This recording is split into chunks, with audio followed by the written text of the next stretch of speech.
विष्णु भगवान की जय हो। बोले श्री राधे राधे। हम भगवान से प्रार्थना करते हैं कि सभी भक्तों के घरों में सुख शांति हो, सभी प्रेम से रहें। सभी भक्तों से प्रार्थना है अपने इस चैनल को सब्सक्राइब करें। जिन्होंने सब्सक्राइब किया है उनका बहुत बहुत धन्यवाद, और जिन्होंने सब्सक्राइब नहीं किया है वो सब्सक्राइब करें और शेयर भी करें। कथा को रोज सुने और मन लगा करके सुने। आज श्रीमद् भागवत के तीसरे स्कंद का 19वां अध्याय हम आपको सुनाते हैं। बड़े ध्यान से कथा को सुने। ब्रह्मा जी सहित सभी देवताओं तथा पृथ्वी द्वारा श्री वारा भगवान की स्तुति करना। मैत्रेय जी ने कहा कि हे विदुर, जिस समय हिरण्याक्ष मारा गया था उस समय सब देवताओं सहित ब्रह्मा जी ने श्री वारा भगवान के समीप आकर के उनकी इस प्रकार से स्तुति की कि हे अनादि पुरुष वाराह जी, आपने देवता ब्राह्मण यज्ञ की रक्षा करने के निमित्त इस पापी हिरण्याक्ष का संहार किया है। आपने पृथ्वी को पाताल से निकाल करके जल पर स्थिर किया है। अब आपकी कृपा से सब जीव इस पृथ्वी पर रह करके आनंद सहित यज्ञ जप तप पूजा और दान आदि कर्म करेंगे। हिरण्याक्ष के समय यज्ञ में देवता तथा पितरों को भाग नहीं मिलता था। अब वे अपना अपना भाग प्राप्त करके आनंद सहित आपका स्मरण करेंगे। इस प्रकार जब ब्रह्मा जी स्तुति कर चुके तब पृथ्वी ने स्त्री रूप धारण करके ब्रह्मा जी के सम्मुख आकर के इस प्रकार से प्रार्थना करनी आरंभ की कि हे ज्योतिर्मय, आपने दयापूर्वक मुझे पाताल से निकालकर जल के ऊपर स्थापित किया है। संसार के सभी छोटे बड़े जीव मुझ पर अपने पांव रखते हैं, परंतु आपने मुझे अपने दांत पर उठाया है, इसलिए मैं अपने आप को परम कृतार्थ मानती हूँ। इतनी कथा सुनकर के शौनकादि ऋषियों ने सूत जी से पूछा कि सूत जी, जब श्री वारा भगवान पृथ्वी को जल पर स्थिर करके वैकुंठ लोक को चले गए, उसके उपरांत संसार की रचना किस प्रकार हुई तथा मैत्रेय ऋषि एवं विदुर जी में क्या संवाद हुआ, आप हमें बताने की कृपा करें।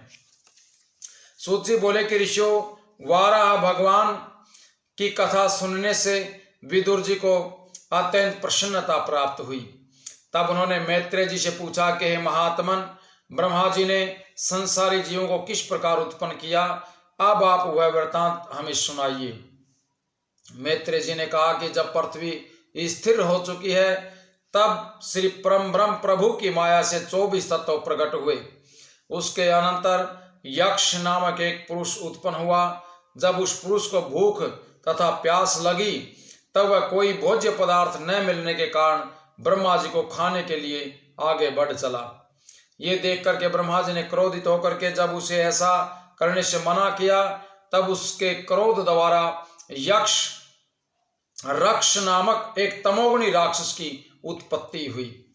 उन दोनों को देख करके, यक्ष और रक्ष दोनों को देख करके ब्रह्मा जी ने भयभीत होकर के जीवों को उत्पन्न करना बंद कर दिया तथा अपने मन में विचार किया कि यदि मैं इस शरीर द्वारा अब अन्य जीवों को उत्पन्न करूंगा तो वे सब भी तमोगुणी हो जाएंगे।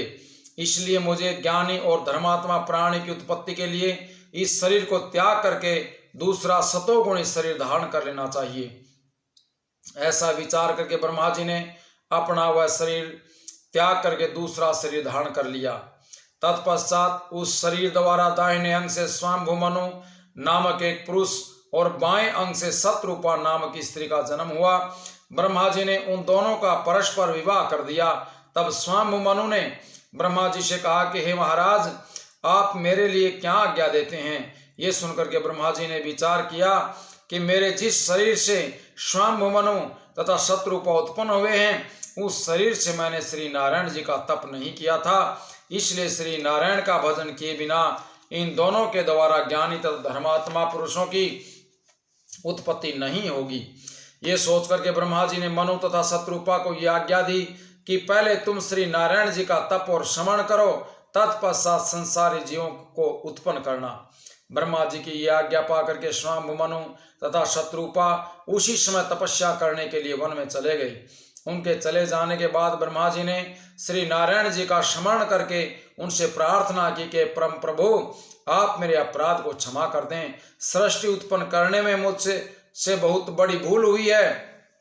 अब आप कृपा करके मुझे अपना सामर्थ्य प्रदान करें जिससे ये कार्य सरलता से संपन्न हो सके तथा मैं सृष्टि रच सकूं।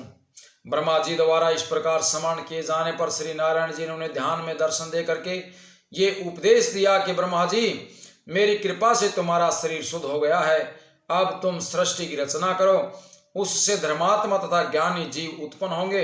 श्री नारायण जी की आज्ञा पाकर के ब्रह्मा जी ने उन्हीं की कृपा से मरीचि, कश्यप, अत्रि, अंगिरा, पुलस्त, क्रतु, भृगु, वशिष्ठ, दक्ष तथा नारद ये 10 पुत्र उत्पन्न किए।